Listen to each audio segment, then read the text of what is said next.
Jangan kumpul 1 gram banyak-banyak, rugi banyak, sikit-sikit tak apa. Okay, terima kasih sebab komen. So, tuan-puan, statement ni memang betul. Jangan kumpul 1 gram ni banyak-banyak. Better keluarkan terus emas yang lebih besar. Sebagai contoh, tuan-puan keluarkan terus 1 dinar ni. 1 dinar berat dia 4.25 gram. Jadi tuan-puan, dia ada beberapa sebab lah. Sebab apa jadi rugi, okay?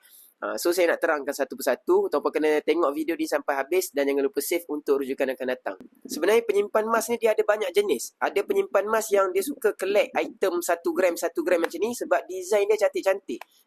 Tak ada masalah tuan-puan untuk tuan-puan nak keluarkan. Ada 1 gram dalam akaun, keluarkan 1 gram. Ada 1 gram, keluarkan 1 gram. Yang tu tak ada masalah. Dan ada juga penyimpan emas yang nak maksimumkan keuntungan. Okay, kalau tuan-puan nak maksimumkan keuntungan, kena keluarkan sekurang-kurangnya 1 dinar terus. Sebab apa?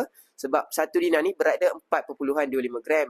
Tuan-puan tak perlulah nak keluarkan item 1 gram macam ni. Tuan-puan kena tanggung kos gold premium dekat situ. 1 gram ni gold premium dia RM15. Kalau dah 4 keping 4 gram, tuan-puan kena tanggung RM60.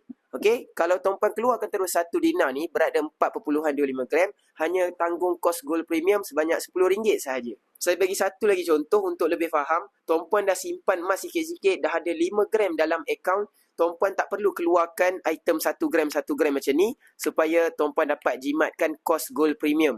Tuan-puan terus boleh keluarkan 5 gram gold bar bunga emas. Jadi dekat situ tuan-puan dah jimat dah. Untuk 5 gram gold bar ni hanya RM10 saja duit gold premium dia. Jadi tuan-puan tak perlulah keluarkan 5 keping macam ni kan. Jadi tuan-puan akan jimat kat situ. Yang tengok video saya ni, kalau tuan-puan belum ada lagi akaun emas JAP Public Gold, tuan-puan boleh buka akaun secara percuma. Nak saya guide tuan-puan boleh isi bet biru dekat bawah sekarang. Saya akan bantu tuan-puan satu persatu.